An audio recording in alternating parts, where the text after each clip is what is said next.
of right. Courtroom filled with heavy cries. Empire's cracks begin to show. Truth unearthed from depths below.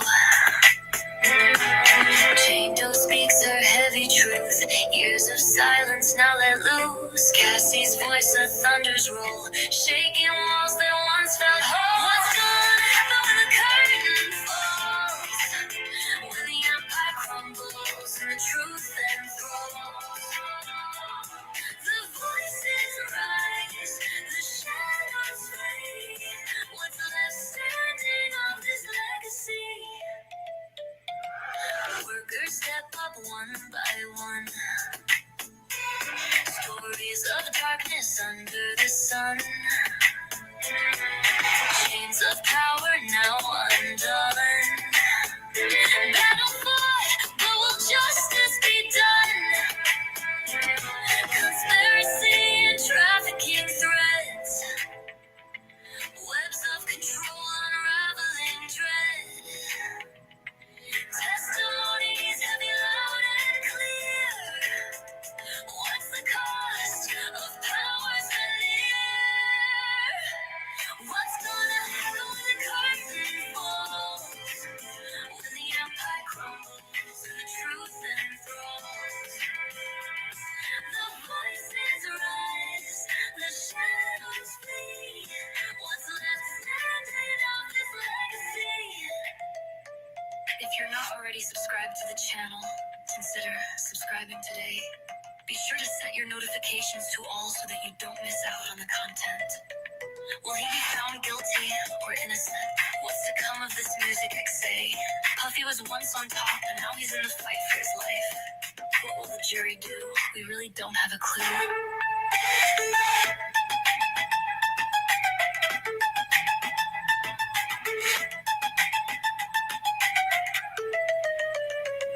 What's gonna happen when the curtain falls?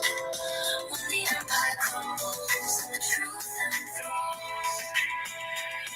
The voices rise, the shadows flee. What's left standing of this legacy? Workers step up one by one. Stories of darkness under the sun. Chains of power now undone. Battle fought, but will justice be done? Conspiracy and trafficking threads. Webs of control unraveling dread. Testimonies heavy, loud, and clear. What's the cost of power's veneer? Hey everybody. Be sure to set your notifications to all so that you don't miss out on the content. Will he be found guilty or innocent? This music XA. Puffy was once on top and now he's in the fight for his life. What's up, y'all? How are y'all doing? As promised, I am here to do a week 5 review. Now, week 5 is last week. We heard the last bit of Jane Doe's testimony. We also heard from a special agent. And in addition to that special agent, we heard from an assistant, Jonathan Perez. So it's weird because for some reason, my YouTube will not load on my other phone. I don't know what's going on with my YouTube. So I'm trying to see if it needs to be updated or what. Happening now.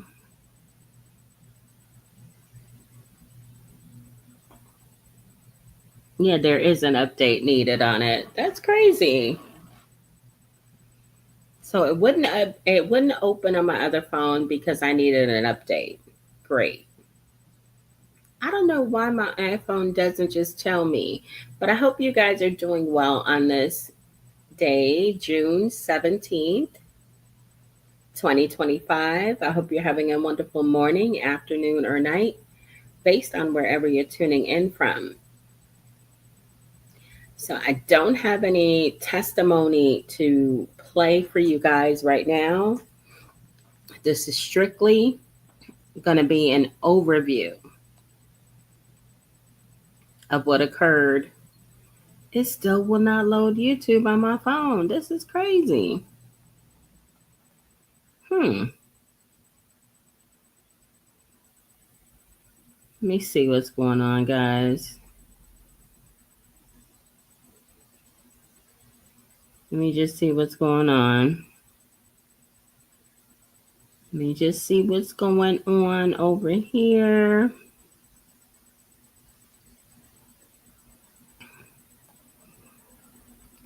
While we have this a small commercial break, guys, if you haven't done so already, please go ahead and tap in.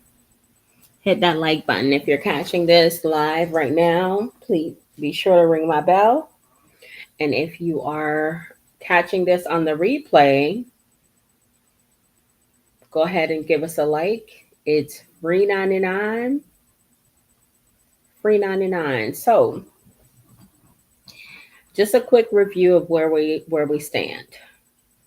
Week 1, May 5th through May 11th, we had jury selections. And I'm doing this because we're on the eve of the prosecution resting their case in chief.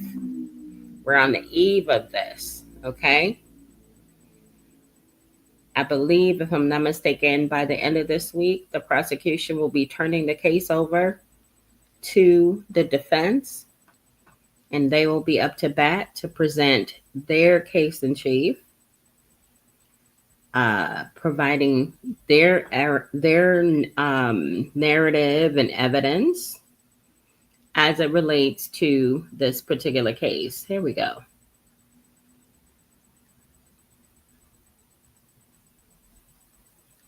Okay, so May 5th through May 11th, jury selections and start of opening statements. Week 2, May 12th through 18th, opening statements continue. Then Cassie Ventori began her testimony on the stand. Weeks 3 and 4, mid-May to early June, multiple witnesses, including accusers and employees, testified. Week 5, June 9th through the 13th, which is what we're going to go over. Most notable moments include Jonathan Perez's testimony and a surprise appearance by Kanye West, aka Ye Ye. Now, last week brought high drama and key legal moves in the federal trial of Sean Diddy Combs. Here's a comprehensive breakdown for you guys, okay? The first was the completion of Jane Doe's testimony. Coercion and consent under scrutiny. The prosecution wrapped up Jane's testimony after 4 intense days. She was on the stand for 4 days with the prosecution, guys. She was on the stand, and the prosecution was basically questioning her about the nature of the relationship, the nature of the King nights, hotel nights, what her motives were, what her mood was, all of that, which was, really good testimony. She really shed some light as far as just wanting to be in a relationship with Diddy, wanting to please her partner, which as women, I think that we have a tendency to do that sometimes to a fault. But she, to me, she came across very credible. She came across as very honest. And she seemed to answer the questions to the best of her abilities.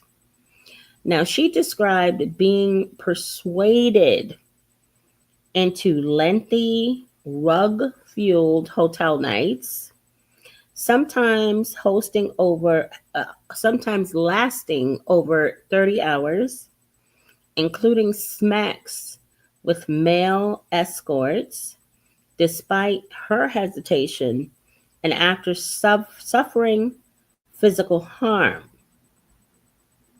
Now, on cross examination, like text messages, were read about aloud, showing she sometimes spoke fondly of the experience. At one point, the defense highlights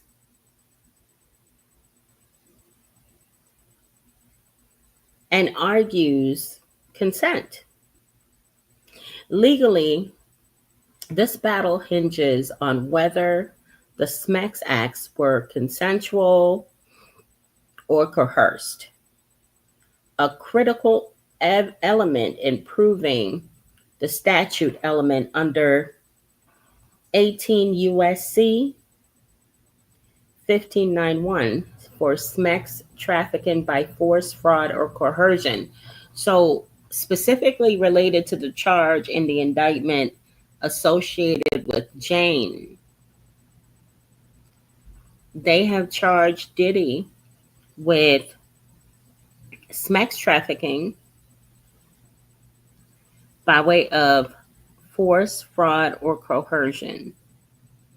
So for the defense, it was very key for them to actually try to highlight and or prove that to a certain level during the course of the relationship, as well as during the course of interactions, Jane was at certain points open and welcoming these encounters. Okay? Simply because of the nature of the actual charge that's on the docket for Diddy.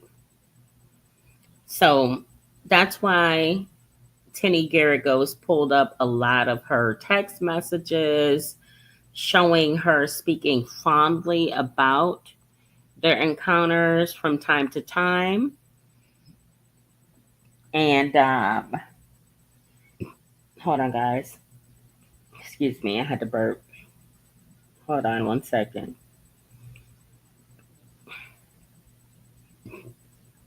Excuse me. And, it's very key that his defense team at least make every attempt to highlight those instances wherever and however they can.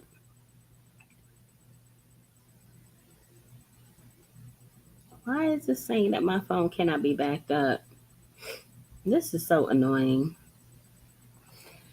I'll figure out my other phone in a minute, guys. Now, let's move on to Jonathan Perez. Jonathan Perez. Insider account of business enterprise. Former assistant Jonathan Perez detailed how he supported the setup of these King Nights, buying rugs, Xanax, ketamine, Molly, oil, lube, and cleanup supplies, describing 12-hour to all-day events where participants were focused and used IV drips. So Jonathan's testimony gave like the blueprint of these nights. How it would be coordinated, parties involved in setup as well as cleanup, parties within the organization with knowledge that this was going on and, had somewhat of a working knowledge of what exactly was happening in the hotel rooms. He gave that testimony, which is key because I want to point out the fact that this is a RICO case simply because what the government is attempting to prove, what they're attempting to prove here is organized criminal organization and a criminal organization, right? Based on the fact that they're trying to prove that, I want everybody to bear in mind that it didn't have to be everyone in the organization. It didn't have to be all of Diddy's employees, everyone connected and or associated to the organization, because I hear a lot of people, there's a lot of buzz on the internet about this case, of course, but it doesn't have to be everyone. It just needs to be a collected few within the organization who had knowledge as well as who assisted. No, allow. Okay, so I just got back into my other phone on YouTube. It's telling me that YouTube crashed. Yeah, duh. I know it crashed. That's a definite. I know YouTube crashed. I know YouTube crashed because it was crashing for me. I don't know what's going on with the internet, y'all. But from Jonathan's perspective, we learned quite a bit. We learned that they had to have the lube. There was coordination to have the rugs on site. He utilized his assistants to set up the rooms with candles, lights, and different things needed to ensure that the night went off without a hitch, right? So Jonathan's testimony, I think, was integral. It was an integral part of the process just to tie everything together. All of the assistants really kind of mirrored Jonathan's testimony, in all honesty. Okay, so let's go to the prosecution. Prosecutors leveraged his testimony to satisfy the RICO conspiracy element, arguing a pattern of racketeering across multiple episodes funded and organized by Combs. Now, a lot of people are also saying, like, well, isn't it, with racketeering and also with the Mann Act or racketeering, don't you have to have profit? Diddy didn't make any money off of these things. He actually essentially spent money. I'm going to say it one more time for good measure. Ignorance of the law does not absolve you of if you break the law, you can't say, oh, I didn't know. Oh, I didn't know. As far as Diddy's indictment goes, they're not stating that he profited monetarily. They're saying that he profited sexually. It doesn't always have to do with a monetary value.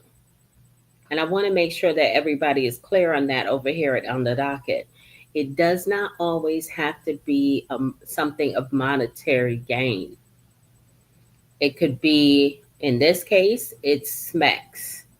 It could be a promotion. It could be status. It could be a lot of things. As long as there's one common goal and there is illegal activities occurring within the organization, the federal government can indeed indict and prosecute someone for RICO. Now, week 5, I mean, this was the juror number 6. That issue had been lingering, I think, for maybe 2 to 3 weeks with juror number 6. Juror number 6 has been in the legal crosshairs for candor, and also on the defensive side, they have brought forth diversity issues. The prosecution have moved to dismiss juror number 6 for false statements about his residence, citing lack of candor, a federal requirement that jurors be truthful about qualifications. They've cited all of these things. First of all, there's been multiple, as far as what's being reported. The juror stated that he lived in the Bronx with his girlfriend and his daughter.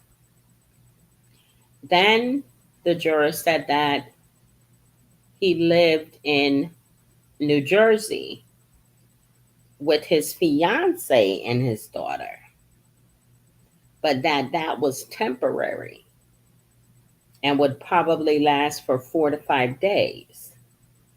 Then he said that, he gets mail at his home 60% of the time in the Bronx, and that's where his domicile, his home is in the Bronx, but he travels to New Jersey to spend time with his girlfriend.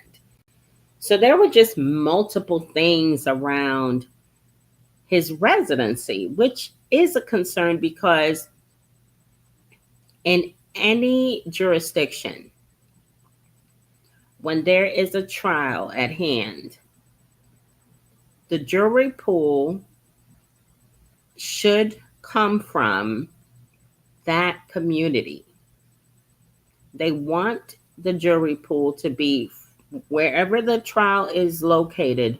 They want the jury pool to be pulled from that area.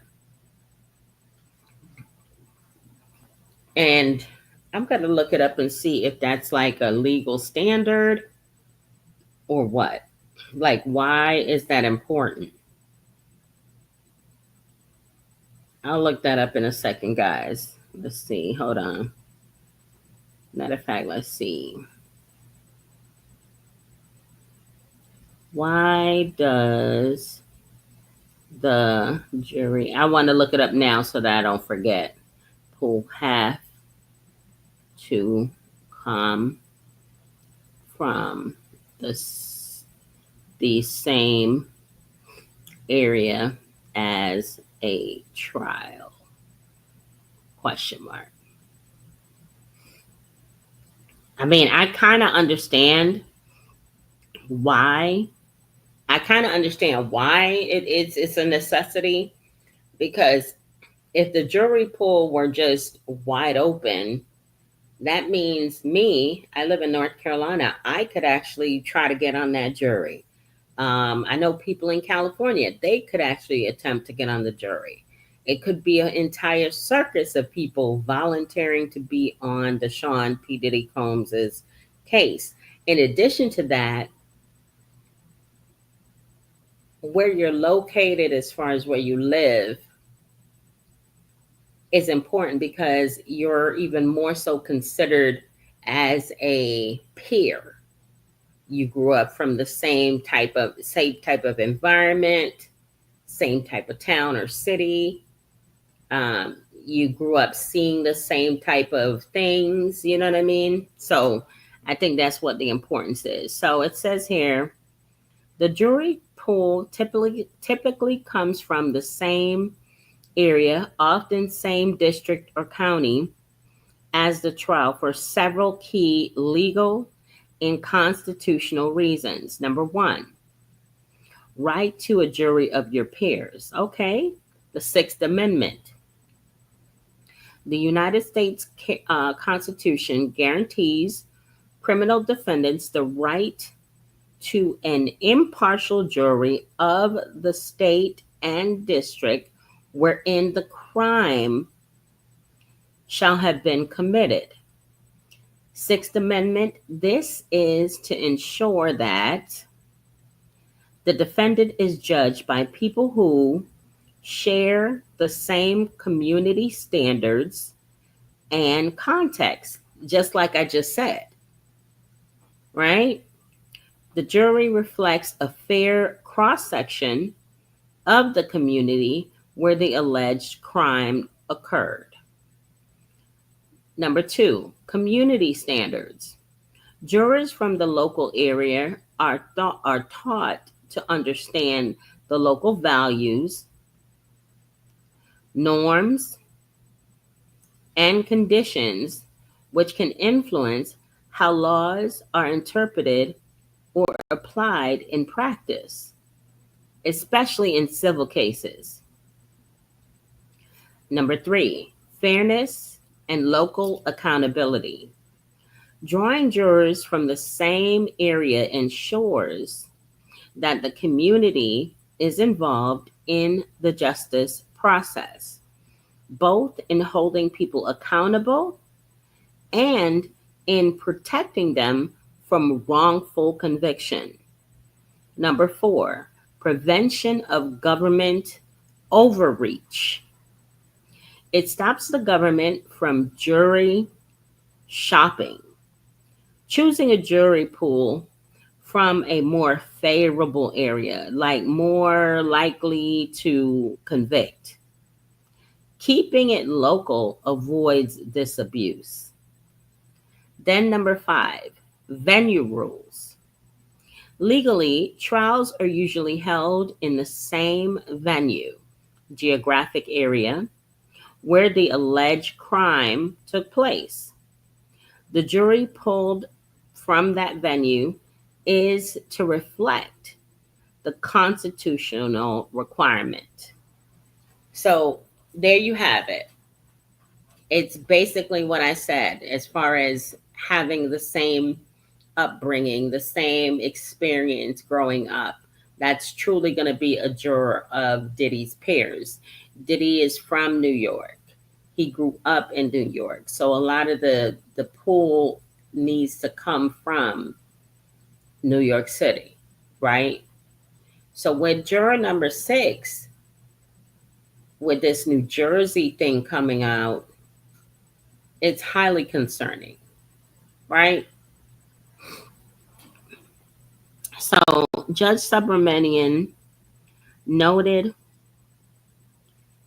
the contradictions Bronx versus New Jersey addresses and emphasized that per federal rules of criminal procedure, Rule 24C, honesty is mandatory for jury service. The defense claims that this move is an underhanded way to remove a black juror, potentially um, chilling jury diversity through the judge, though the judge resisted attributing racial bias. I don't think that this had anything to do with racial bias. I think that if this juror were Hispanic, Caucasian, West Indian, like Middle Eastern, whatever, I don't think it's racial bias. You have to be honest when you are actually answering the call for jury duty. When you're answering the call for jury duty, you need to be upfront. And quite honestly, juror number six made a comment to one of the jury handlers because they have like people who work with them as they're going out of the courtroom and going into the hallways and going back to have lunch or going back to the jury room when they're being dismissed by the judge and the prosecution and defense for them to have a closed court conversation without the jury present. There are people who monitor them and make sure that the general public does not interact with them at all, right? So juror number six actually made mention to one of the court workers that, hey, my commute is getting to be really, really stressful.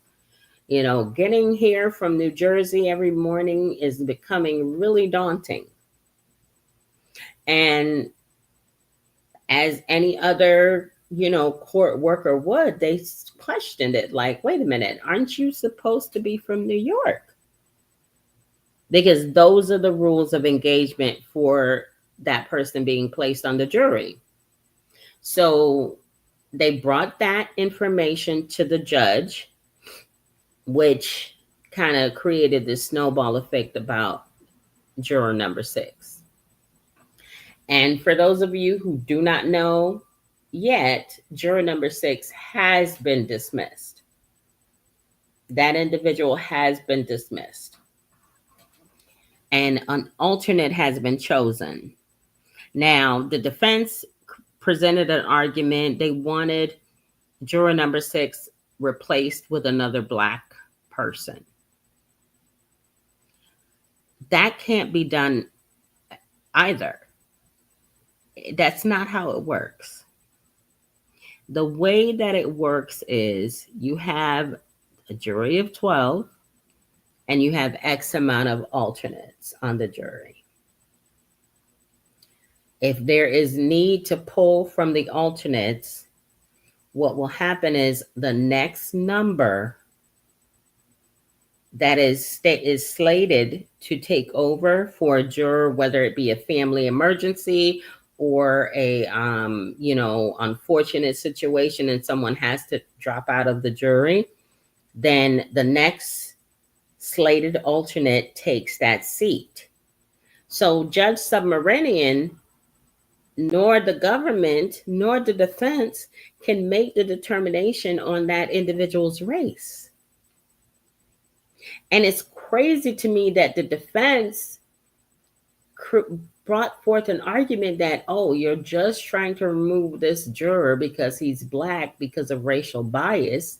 But then their argument is, please replace him with a Black person. That's racial bias. It doesn't, you know what I mean? It doesn't make sense to me. So the juror was indeed replaced. I'm hearing that the individual that replaced juror number 6 is Caucasian. But I just want to say this up front. I don't think that the color of a person's skin changes their viewpoint or their potential vote. I don't think it does. I'm sorry. I just don't. It's 2025. I think that everyone can look at this case, whatever racial background they're from, and make an informed decision once they hear all the evidence, view all the exhibits, and receive the jury instructions. Okay? So juror number 6 is out and has been replaced by an alternate. The next highlight for week 5, and we're on the eve of the prosecution resting their case, guys. That's why I'm doing this review here. There was celebrity in the courtroom. Let's see. Strategy. Combs's demeanor draws a red flag. Combs has been using his charisma during testimony, nodding and interacting non-verbally with jurors, which prompted Judge Submarinian to warn him against influencing the jury, even threatening removal from the courtroom if it continues. And to be honest with you, I understand why the judge admonished him about this. A lot of other vloggers are like, oh my God, he can't nod his head. He can't look at the judge. No, that's not what your client is supposed to do. That is not what you're supposed to do as a defendant. That is actually an attempt to influence the people who are going to be charged with making that final decision. And yes, the judge would be well under legal right to remove him if that behavior continues.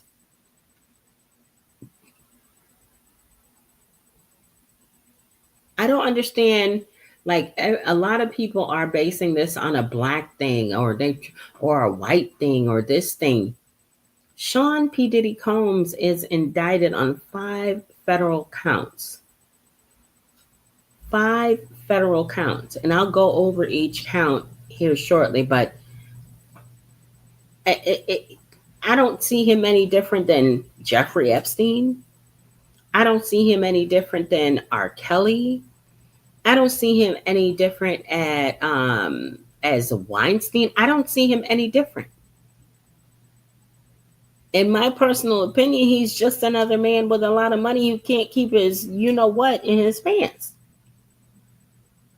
or find actual individuals who are interested in this debauchery. How can you be a billionaire and not find a 304 that's down with the get down and do all that you want?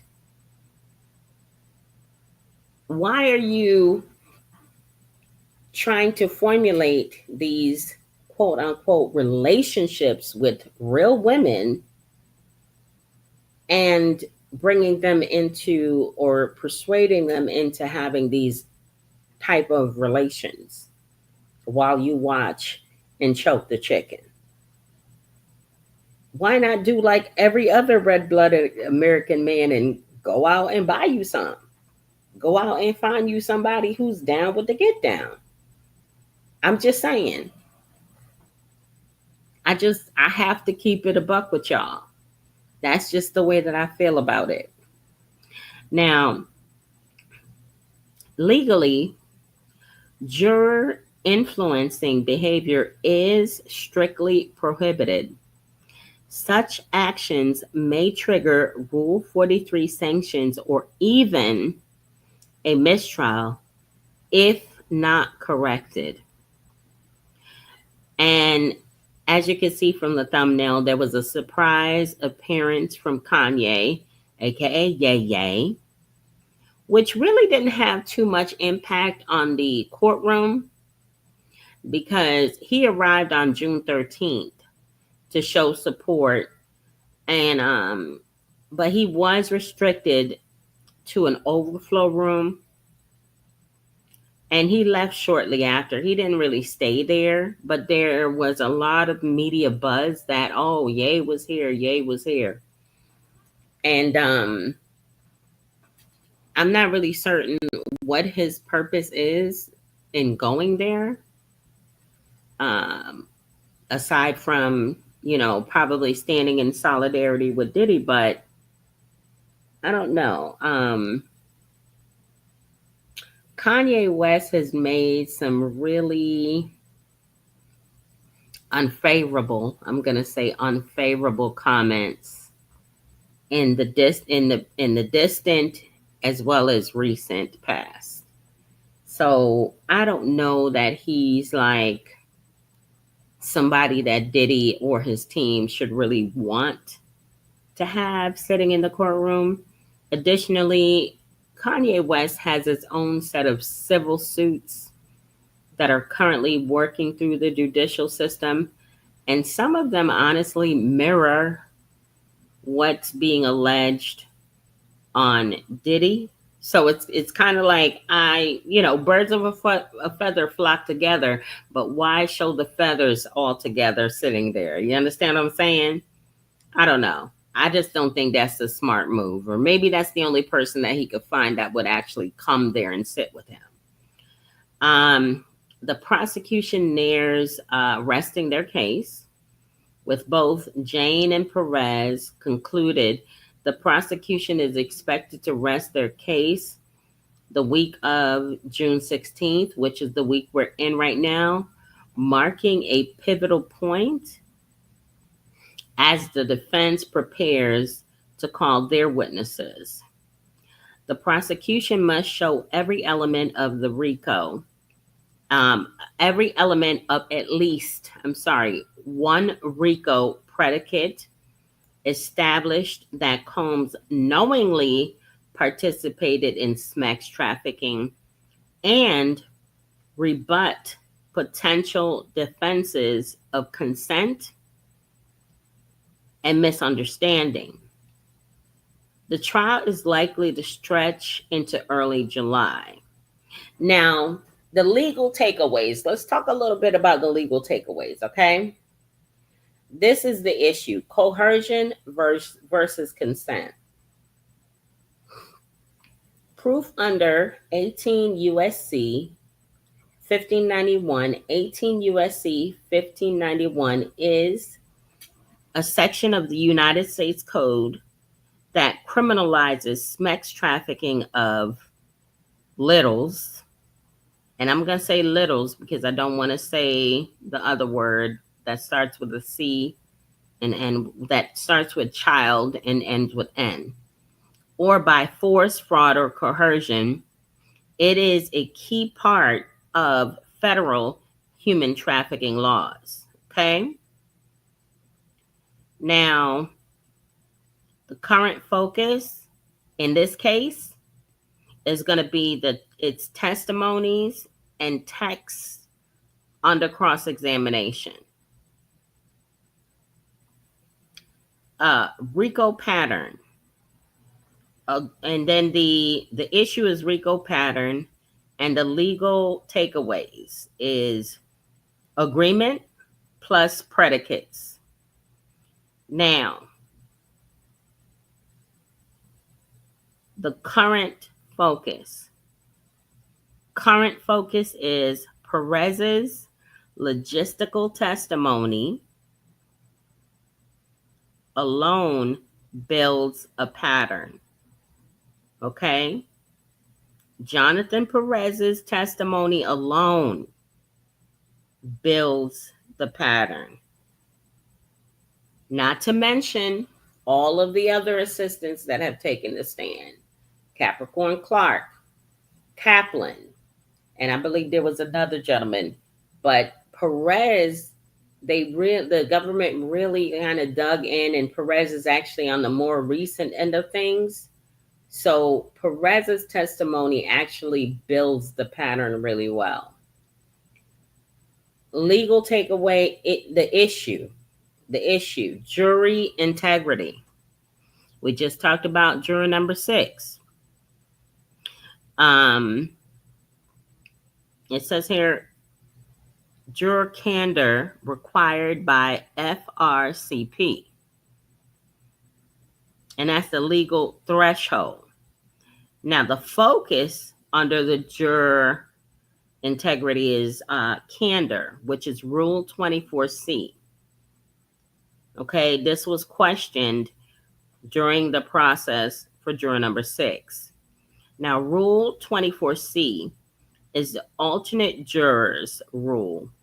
The purpose is to make sure there are backup jurors available if any regular juror becomes unable to continue during the trial. And as we all know, there are alternates available, and they have already gone ahead and removed juror number 6 and replaced them with an alternate. Now, I want to be clear. All of the alternates have been in court every day. They have been on time. They have been taking their notes. They have been paying attention to testimony. They have been operating just like the 12 selected individuals that were to be deliberating. So there's no real difference between the alternate versus the final jury that was chosen. Just so everybody knows, like an alternate is not going to throw the apple cart off. It's not going to make deliberations more harder, like they're going to have to catch this person up to speed. No, they are also in the courtroom every single day listening to testimony. They are in the room at the same time as all of the other jurors, and they are dismissed at the same time as all of the other jurors. Now, jury fairness, the issue. No influence, bias, or racial manipulation. The judge is balancing fairness versus diversity. In making his decision, he is balancing fairness as well as diversity in making his decision.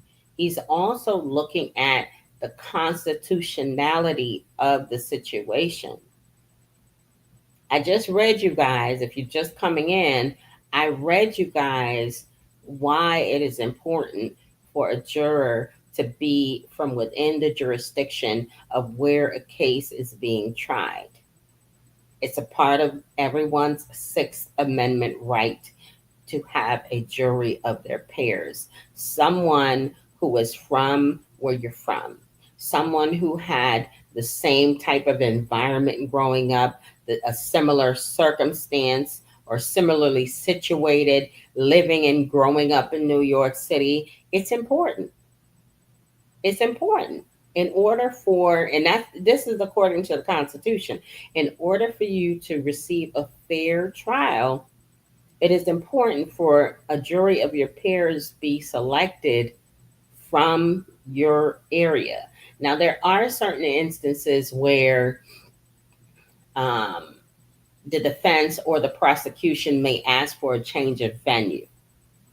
Now, when that's requested and or required, it may be because of uh, the size. Maybe it's too small. Like, for instance, in the Brian Koberger case, they asked for a change of venue, specifically because the area in which those quadruple homicides occurred, it's a very small community. So, and there's been that community, you probably won't find too many people in that community who will be able to be fair and impartial because it's such a small community of individuals. Everyone basically knew everyone. Um, when the news came out, everyone, kind of was following this and watching this. They want to have a pool of jurors who maybe you did hear about it, but you're not actually emotionally invested in it as much. So the defense actually asked for a change of venue because they felt that Brian Koberger would not be able to find a jury of his peers that could be fair and impartial and listen to the evidence without actually having a like having their minds made up already prior to hearing the defense's evidence. So they asked for a change of venue. But in Diddy's case, there's no need for a change of venue because New York is a large place. There's so many different cities within in the state of New York, so many different boroughs. I'm sure some of these people don't even probably really have a working knowledge of who Sean P. Diddy Combs is in the big scheme of things because of the age ranges they have on the jury as well.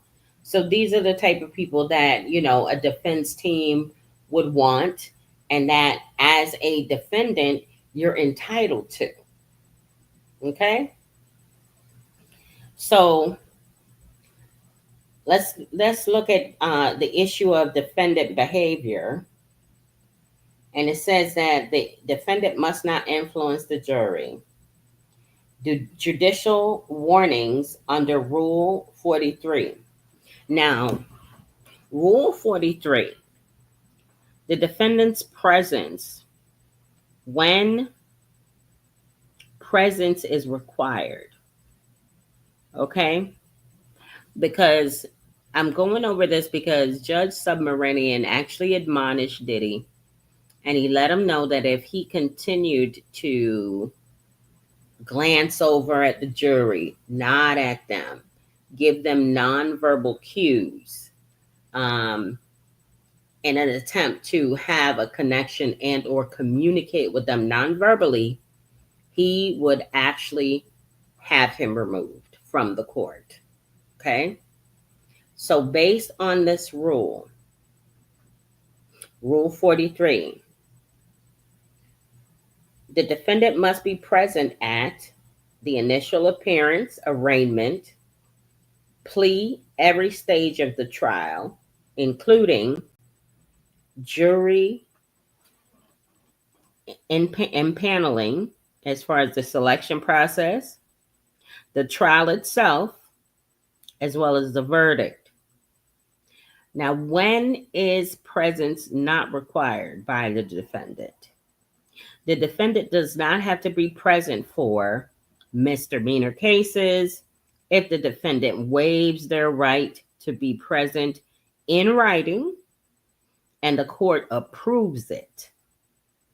Proceedings involving any legal arguments, such as motions to dismiss, motions to suppress, sentencing hearings, if waived in some cases. Okay, so the motions, the sentencing hearings, if it's waived, and that's only in some cases.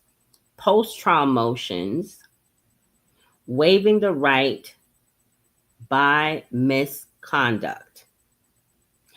A defendant can forfeit the right to be present if they are disruptive in the court and ignore warnings, they voluntarily leave during the trial, or fail to appear after being informed of the schedule.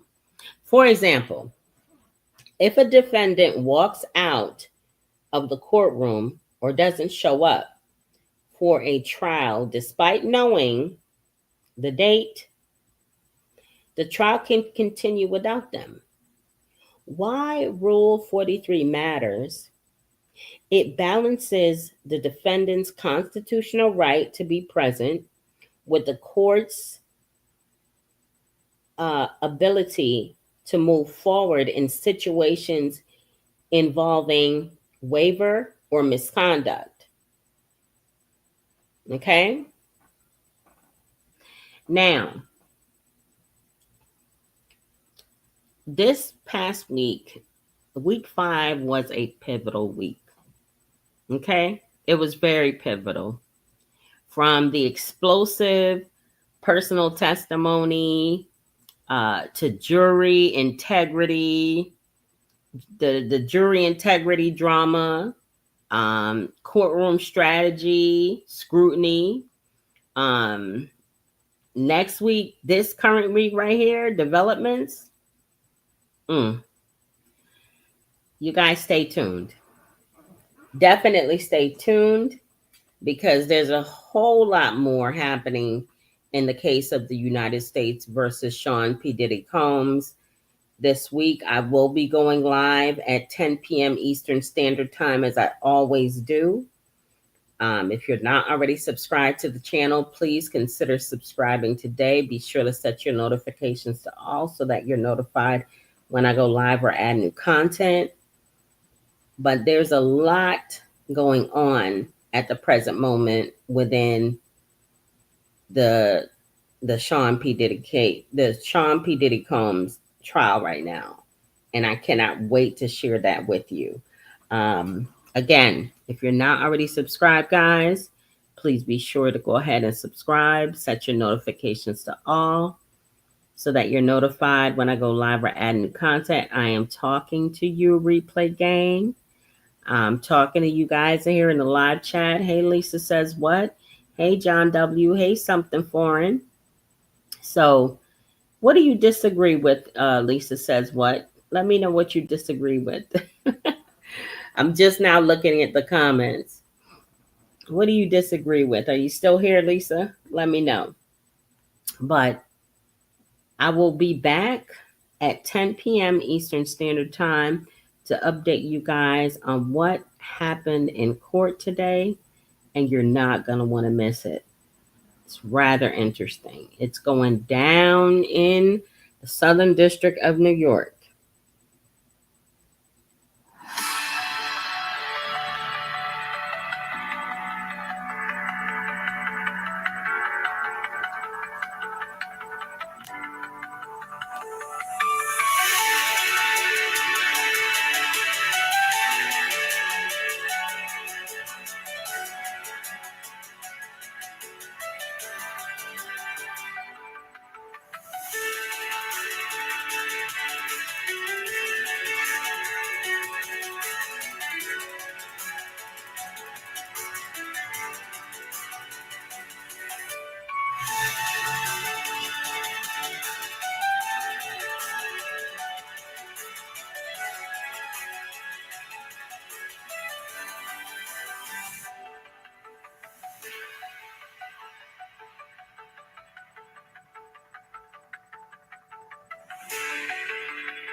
Okay, Lisa says what?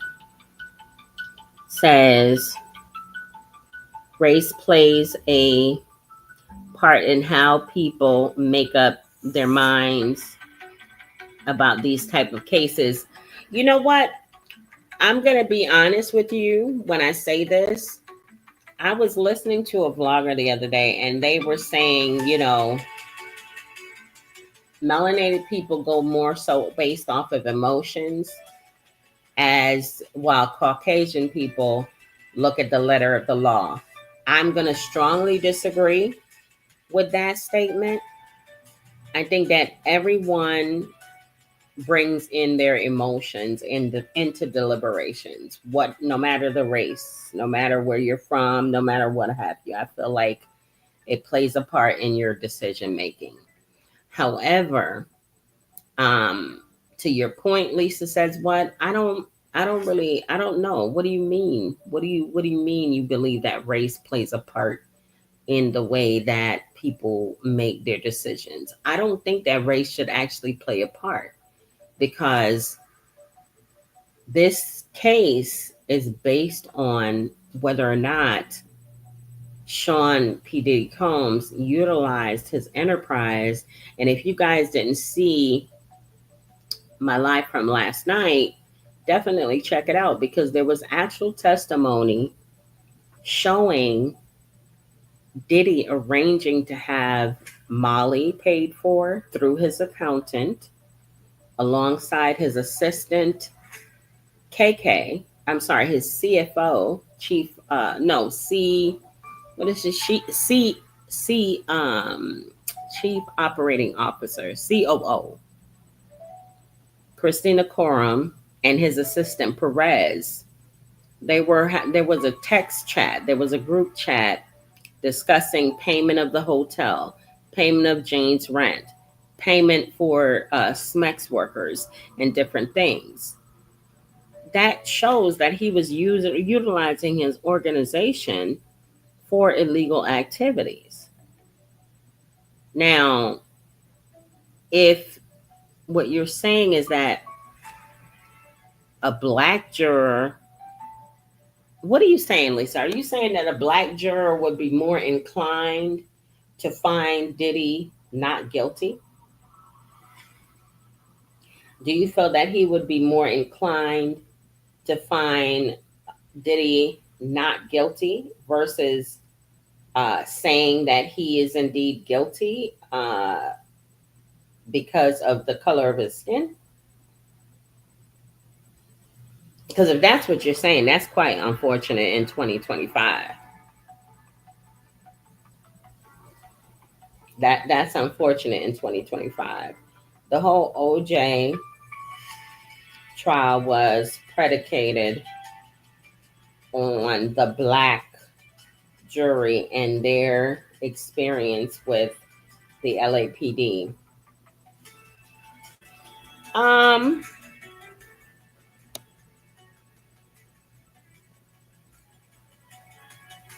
I'm gonna be honest with you. I think that OJ had probably the best team of attorneys ever assembled known to man. I think, and he didn't have 10. OJ's team, I think he had 5 or 6 attorneys, but he had, let's look up how many people OJ Simpson had. How many attorneys? Let's see how many attorneys OJ had.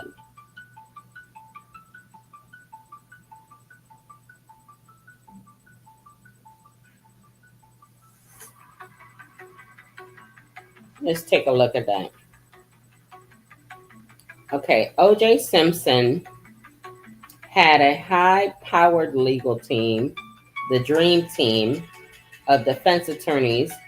During his 1995 unaliving trial, at its peak, the team included more than 10. Oh, so he did have 10. But the core group who was most visible and involved in the courtroom included Main attorneys of the Dream Team: Robert Shapiro, initially led defense team known for his negotiation skills. Johnny Cochran took over as lead counsel during the trial, famous for his passionate courtroom style and the phrase, "if it doesn't fit, you must acquit." F. Lee Bailey, a legendary defense lawyer known for cross examinations.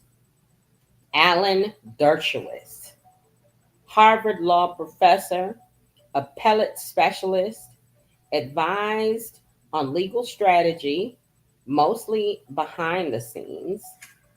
Robert Kardashian, Simpson's longtime friend, more of a supportive figure than a lead litigator, but part of the team and gained national attention. Barry Scheck, DNA expert and co founder of the Innocence Project. Peter Neufeld.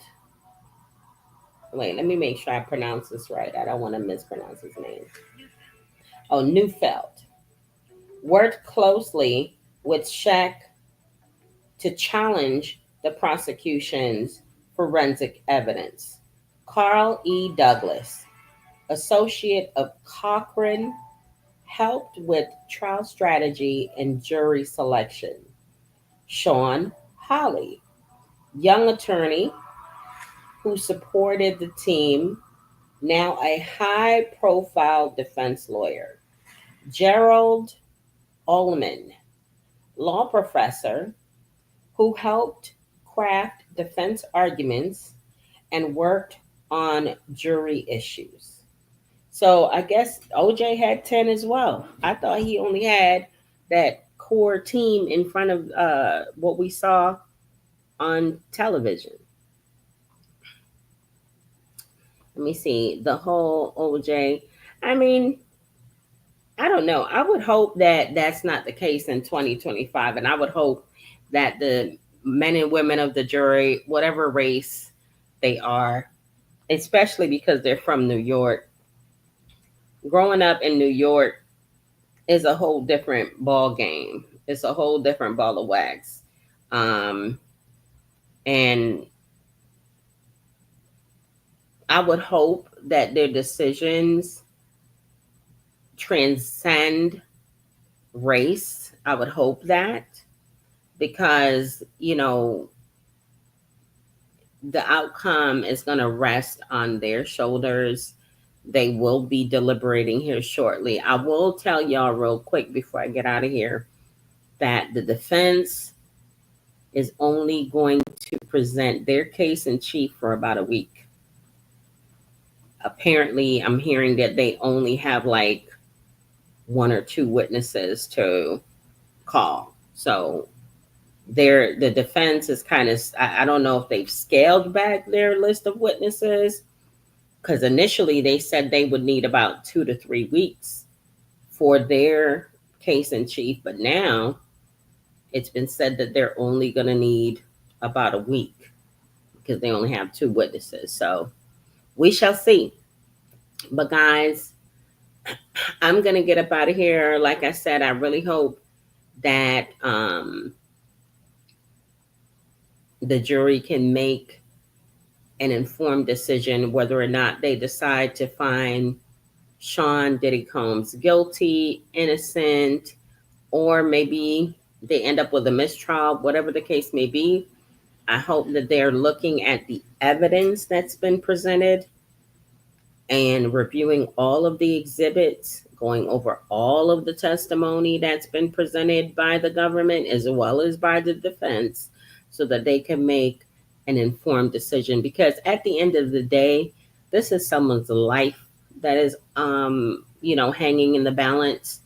Should Diddy be found guilty on any of these charges, just to be honest with you, any of these charges is basically going to be a life sentence for him. He's 50, what? How old is he? 54, I think. Let's see. Let me look up how old he is. How old is Sean Combs? I think he just celebrated a birthday while being incarcerated. Actually, he celebrated a birthday. Um, let's see. Sean Diddy Combs. He is 55. Wow. So he celebrated his 55th birthday in MDC. So he's 55 years old. So let's say they only find him guilty on the pum charges. That's a minimum, I believe, of 10 to 15. That's essentially, that he's 55. If they give him 10 to 15 years, that takes him off the map for that period of time. And when he comes out, God only knows. Like they're taking away like a really prime time of his life in the event that he's found guilty. If he's found guilty on any of the other charges, sex trafficking, um, transportation for the purposes of the oldest profession in the book, that's that carries higher penalties and higher time in incarcerated. So like this is serious. So I hope that the jury is really paying close attention, as well as the alternates. I hope that they're all paying close attention to the evidence that's being presented. I really hope that they're listening to the judge's instructions and not consuming any social media, any outside influences in making their decision, because it's an important one. It's going to impact a lot of people, but more importantly, it's going to impact Diddy's life for the rest of his life. So, guys, I'm going to get up out of here. Thank you guys for joining. Lisa, thank you so much for your thoughts. If race wasn't a factor, then the defense would not be so pressed about losing a black juror. Um, Lisa, you know what? I think the defense is pressed about everything. I don't think that I don't I'm gonna be honest, I don't think the loss of a black juror when there's so many other black jurors on the jury already. Um I don't I don't see I don't I mean, I think the his defense is doing what they do. They're raising issues, they're preserving the record just in the event that they lose this and they can give him action on appeal. I think they're doing all of this to make sure that in the event that this does not go their way, he definitely has some form of action in the appeal. Whether or not it's going to be a home run to get him an appeal, that remains to be seen.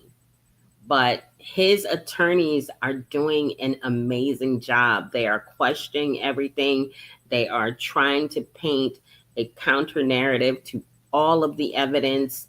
And it's just what they have to do. I don't think it's such a big factor per se.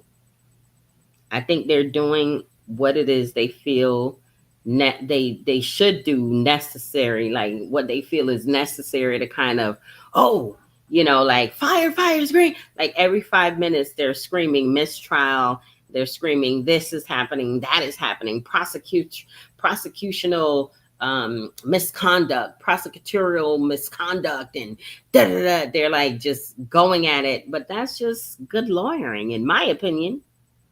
That's good lawyering. So Diddy's getting what he paid for.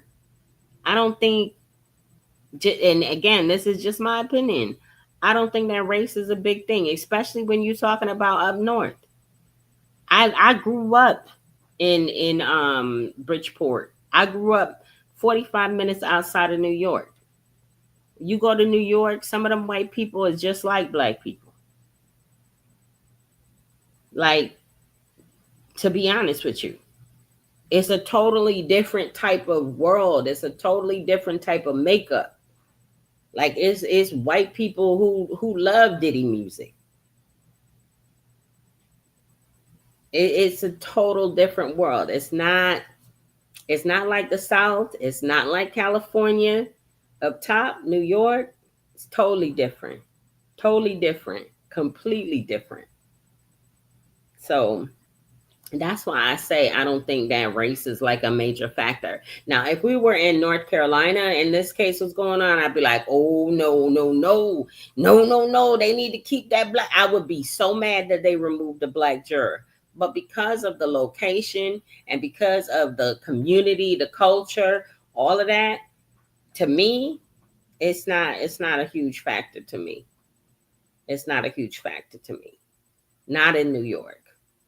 But if you were down south, or like Utah or somewhere like that, I would be like, oh no, keep the jury black as possible. But again, I don't care what their race is. All I hope is that they're paying close attention to every bit of testimony, all of the exhibits being presented, so that they can make an informed decision. Guys, I'm going to get out of here. Look forward to seeing you guys at 10 p.m. Eastern Standard Time. Later.